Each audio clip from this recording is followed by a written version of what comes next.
नादान भुगत अपनी करनी, ऐ पापी पाप में चैन कहाँ। जब पाप की गठरी शीश धरे, फिर शीश पकड़ क्यों रोत। देखिए, हमारे संतों ने चेतावनी दिया है और ऐसे लोग जो कुकर्म में व्यस्त हैं उनको नादान कहा है उन्होंने। कहें कि जब कुकर्म किया है तो उसको भुगतना ही पड़ेगा, और कहें पाप करते करते जब उसकी गट्ठर बन जाती है और उस पाप का बोझा उसको वहन करना पड़ता है तो फिर रोता है, चीखता है, चिल्लाता है। और दोष किसका देता है? मालिक का, परमात्मा के ऊपर, कि तुम हमें नाजायज़ सज़ा दे रहा है। जबकि परमात्मा कभी भी किसी को नाजायज़ सज़ा नहीं दे। हमारे कुकर्म ही हमें भुगतने के लिए विवश कर देते हैं। इसलिए कर्म सोच समझ के करना है। देखिए, आज संसार में ऐसे ऐसे कुकर्म लोग करते हैं कि आपको बड़ी हैरानी होगी, आपको विश्वास नहीं होगा। लोग ऐसे ऐसे दरिंदे हैं जो सीधी साधी लड़कियों को धोखा देकर बलात्कार करते हैं, और कोई उनको बलात्कार के बाद जला देगा, कोई दुखी करके मारेगा। देखने से दिखता कहाँ ये भी इंसान है, लेकिन शरीर इंसान का मिल गया है। लेकिन कर्म शैतान से भी भयंकर करते हैं। इतने गिरे गिरे कर्म करते हैं कि बड़ा आश्चर्य होता है। और फिर जब सज़ा मिलती है तो रोते हैं, चिल्लाते हैं। कहें काल ही कर्म ईश्वर मिथ्या दोष लगा है। कोई कहता हमारा समय बुरा चल रहा है, कोई कहता ईश्वर को अन्यायी है, हम सही चल रहे हैं फिर भी कष्ट दे रहे हैं। कहें अपने कर्मों का दोष नहीं देता, ईश्वर को दोषी ठहराता है कि मुझे दुखी कर रहे हैं। जबकि तुम्हारे कुकर्मों का फल है। जब कुकर्म बोया था तब काट रहे हो तो घबरा क्यों रहे हो? क्योंकि बोया था कभी तो काट रहे हो। तो इसलिए कहें कि बिना विचारे जो करे सो पीछे पछता है। अब बोया पेड़ बबूल का, आम कहाँ से?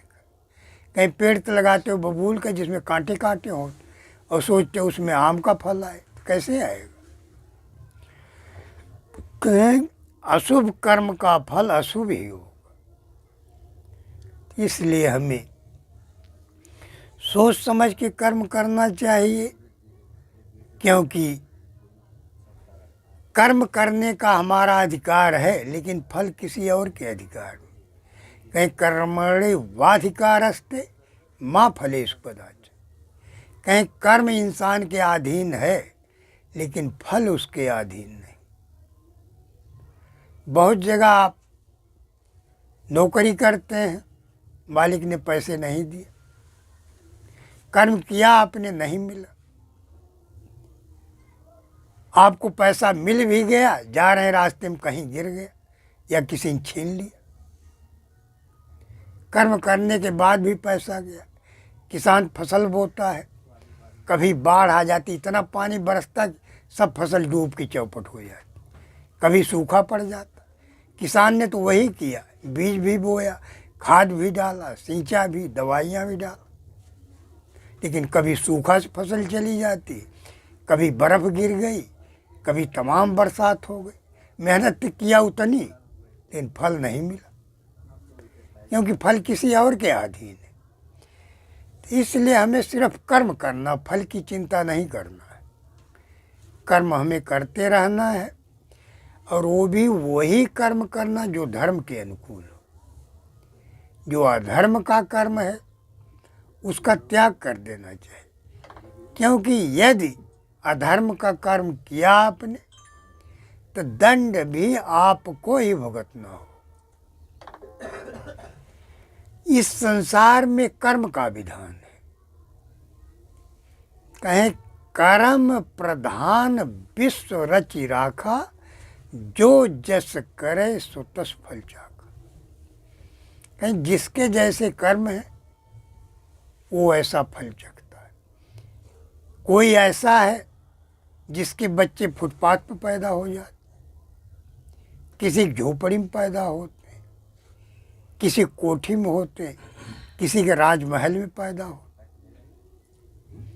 तो पैदा होते ही उसने कर्म थोड़ी अच्छा कर दिया। और जो फुट पे पैदा हुआ पैदा होते ही थोड़े बिगाड़ दिया। ये पिछले कर्म थे जो फुटपाथ पर पैदा हुआ। न सोने की जगह, न कपड़े हैं, न बिस्तर।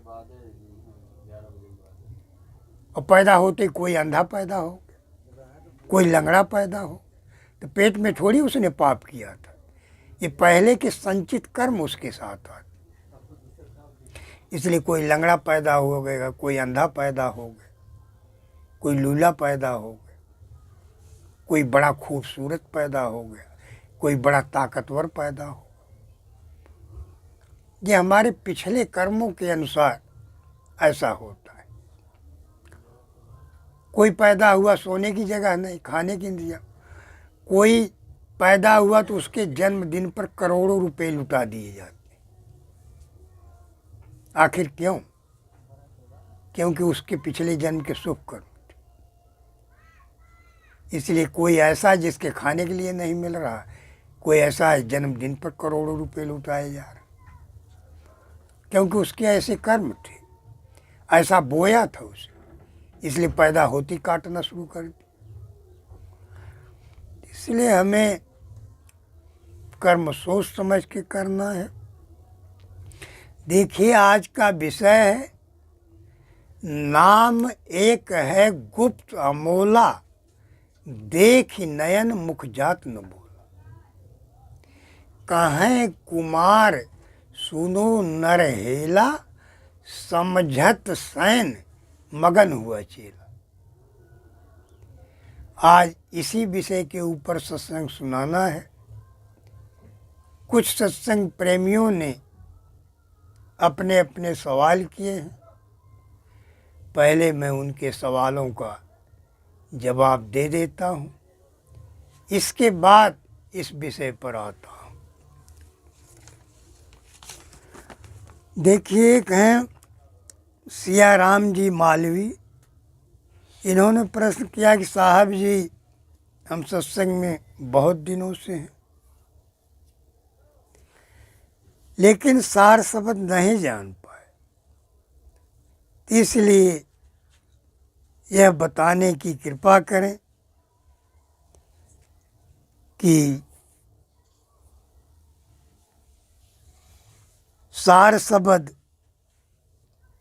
कौन बता सकता है, किस नाम का भजन करें। देखिए सिया राम जी,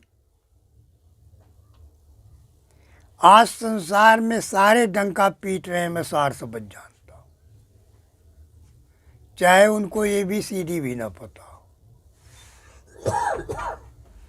कि आपको होशियार होकर चलना है, संतों की किताबों को पढ़िए और उन पर विचार करिए गहराई से कि आखिर सदगुरु कबीर साहब के अनुसार या और ऊंचे संत उनके अनुसार सार शब्द है क्या। संतों ने साफ लिखा है, लेकिन फिर भी गुरु लोग भी कबीर साहब की बातों को नहीं मान रहे, और चेले की तो बात ही अलग। कबीर साहब ने साफ कहा, 52 अक्षर माया के माही, तामे राम नाम नाही। कहीं संसार के सारे ग्रंथ चाहे कोई भी हो, 52 अक्षर में ही लिखा गया है, और इसमें राम का नाम नहीं। कौन कह रहा? साधारण संत नहीं, सदगुरु कबीर साहब कह रहे। लेकिन फिर भी जो भी आज के संत सब अक्षर में नाम दे रहे, तो क्या वो कबीर साहब की बातों को मान रहे हैं? नहीं मान रहे, अपने मन की बात कर रहे हैं, मनमुखी काम कर रहे हैं। जब कबीर साहब ने साफ कहा है कि 52 अक्षर में नाम नहीं, उसी में कोई सोहम दे रहा है, कोई ओम दे रहा है, कोई निरंकार दे रहा है, कोई ज्योति स्वरूप परमात्मा का, कोई 5 नाम, कोई 10 नाम, कोई 6 नाम, कोई 1000 नाम। आखिर क्यों? जबकि कबीर साहब ने खोल के कहा, आज ये अक्षर गुरु बिन नहीं पावे, गुरु पूरा होए सोई लखावे। उन्होंने कहा कान में नहीं फूंक दे लखावे, कहे आज ये अक्षर गुरु बिन नहीं पावे, गुरु पूरा होए सोई लखावे। जो जन पढ़े नाम के फेरा, सो सब भय काल के चेरा। उत्पत्ति परलय 52 कीन्हा, और काल के जाल पड़े जसमी। कहें 52 अक्षर क्या है? काल का जाल है, फंदा है। कहें जैसे मछलियां फंसाने वाले जाल डाल देते, मछली बेचारी उसमें फंस जाती। तो 52 अक्षर का नाम क्या है? काल का जाल है, जीव को फंसाने के लिए कि जो भजन करे मेरे 52 नाम में फंस, और वो सारी जिंदगी उससे छूट नहीं पाता। गुरु लोग क्या बताएंगे? सोहम कहीं जपने तो निश्चर हो गया। अब आप पहले किसी को पीतल दे दे, कहीं बाद में सोना हो जाएगा, होगा? कतई नहीं होगा। कबीर साहब ने खोल के कहा कि सार शब्द में कभी परिवर्तन नहीं आता, गुरु जो देगा वही रहेगा। कहीं असार दिया तो सार नहीं होगा, कहीं तो झूठे गुरु बदनाम कर रहे हैं, लोगों को गुमराह कर रहे हैं, धोखा कर रहे हैं, कि बाद में निश्चर हो जाता। ये नाम तो ऋषि मुनि भी जानते तो वो भी निश्चर बना लेते थे। तमाम योगी हुई, योगेश्वर हुई, सभी उसका स्मरण करके निश्चर बना लेते थे। लेकिन जो अक्षर से निश्चर बनता वो सार नाम नहीं, जिसमें परिवर्तन आ जाए वो सार नाम नहीं, जो बनता बिगड़ता वो सार नाम नहीं। ये सार ही एक ऐसी चीज है जिसमें कभी कोई परिवर्तन नहीं आता, चाहे अरबों खरबों वर्ष बीत जाए, चाहे सृष्टि लय हो जाए, कुछ हो जाए, उस नाम में परिवर्तन नहीं। और अक्षर भाषाएं बनाया किसने? इंसान ने बनाया। धरती बनी आकाश बिना, सृष्टि की रचना हुई, जीव आए, उन्होंने भाषाओं का निर्माण किया।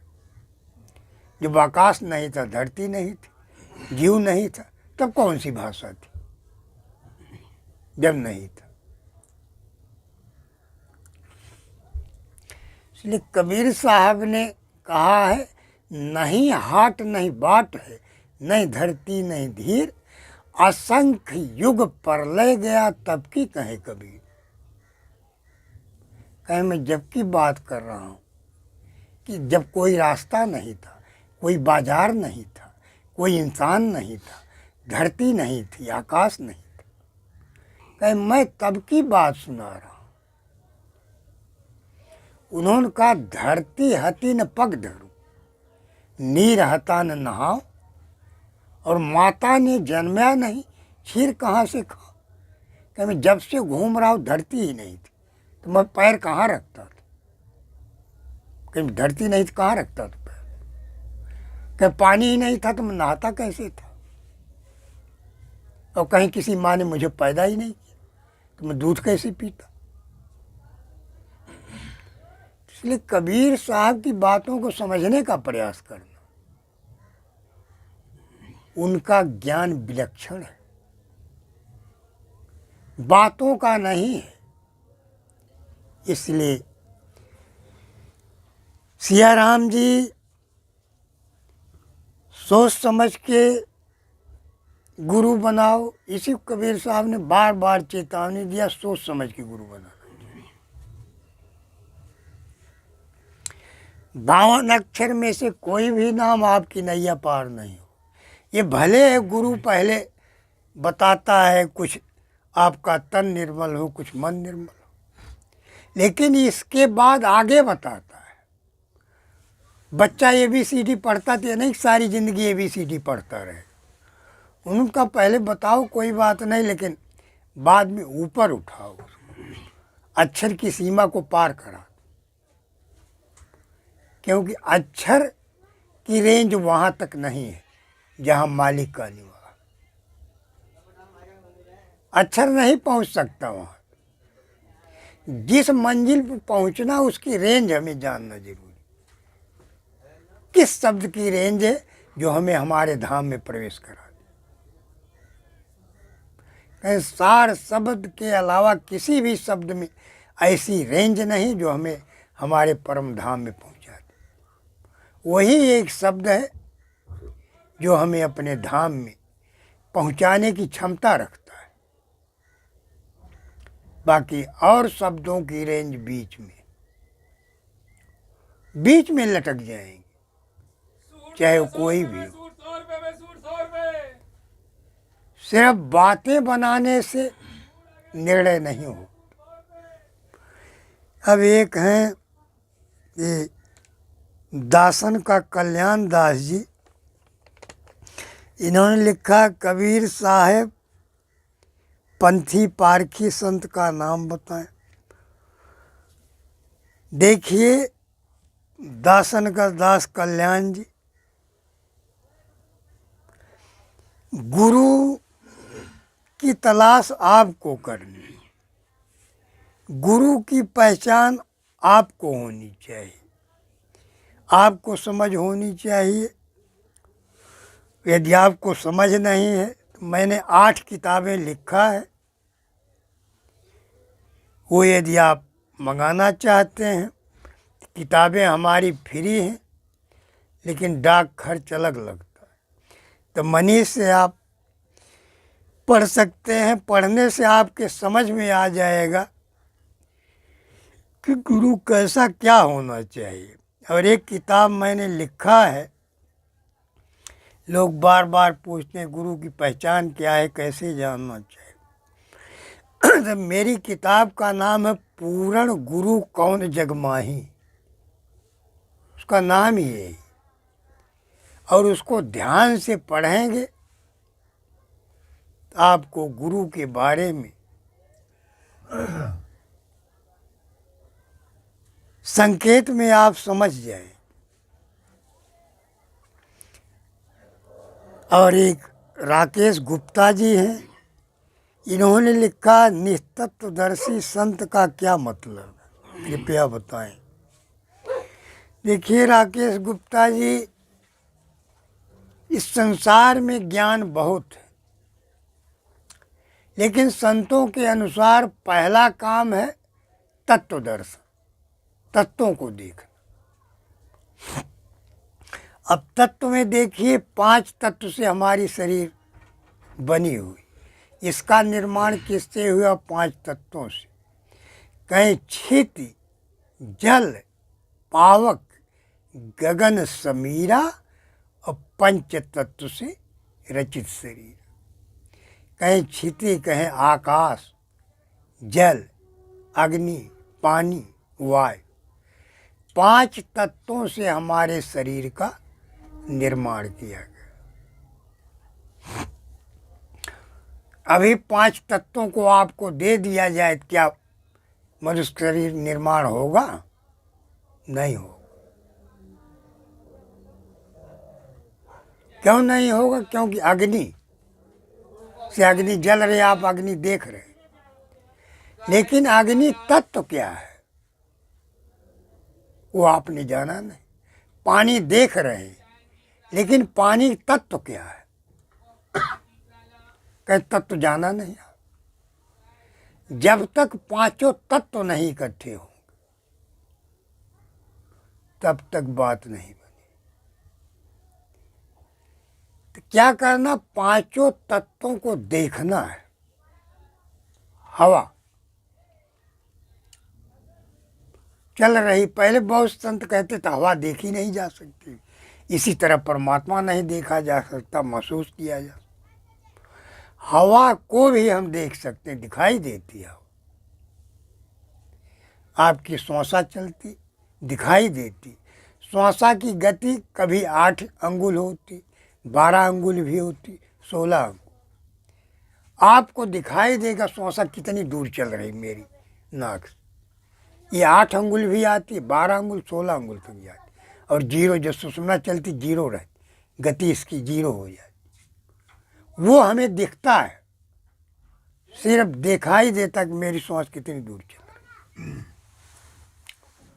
उस श्वास से भी तत्वों को बिना जाने पता लग जाए कौन सा तत्व चल रहा हमारे।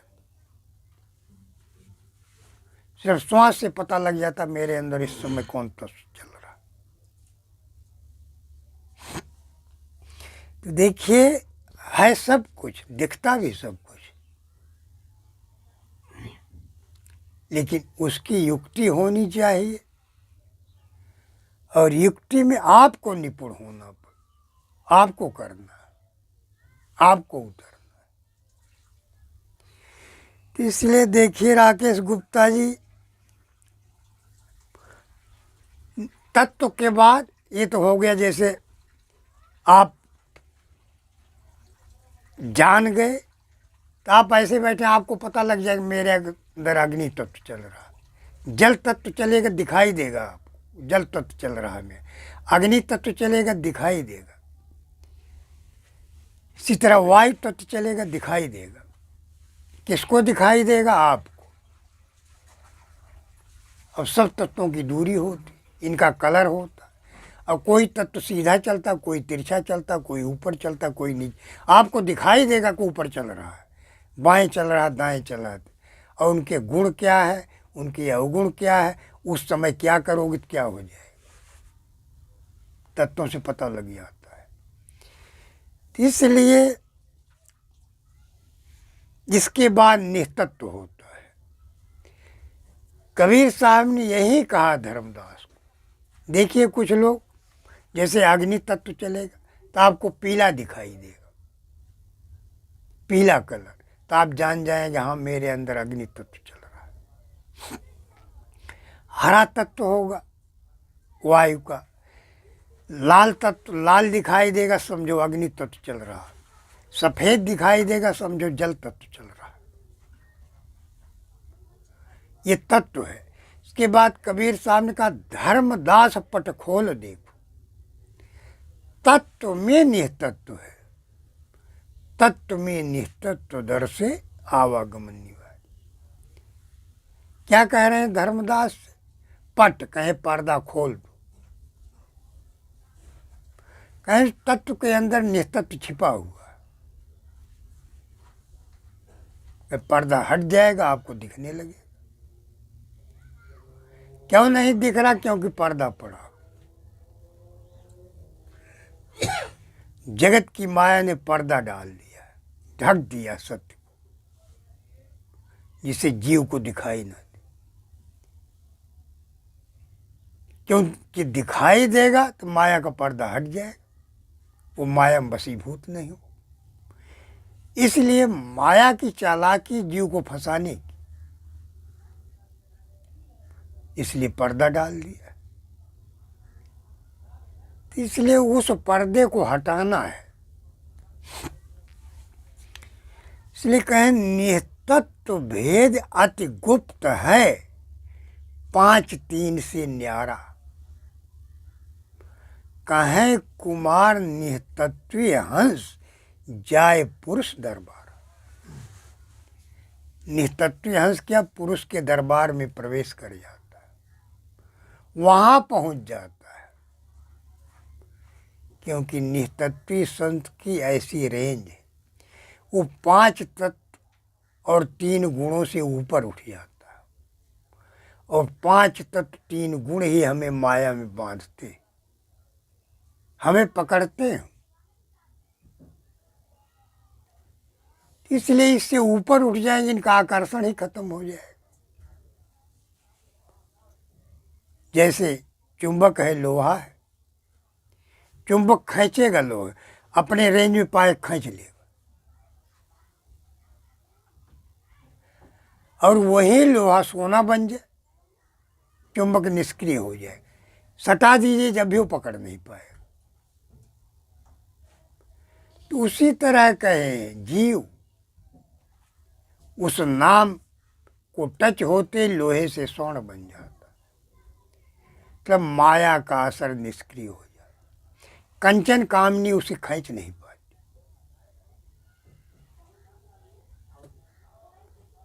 इसलिए उसका पतन कभी होता ही नहीं भजन में, क्योंकि न वो आकर्षित होगा न खंडित होगा। हमारे ऋषि मुनियों ने यही भूल किया, क्योंकि लोहा का लोहा बने रहे,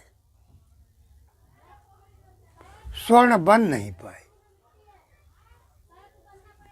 और काल ने मौका पाते ही चपेटा मार दिया। इसलिए वो मार्ग जो हमें माया के आकर्षण से दूर कर। अब देखिए, आप बल्ब लगाते हैं, ट्यूब लगाते हैं, कुछ दिन में वो गंदा हो जाए, मैल जम जाए, लेकिन सूरज के ऊपर क्यों नहीं जमती?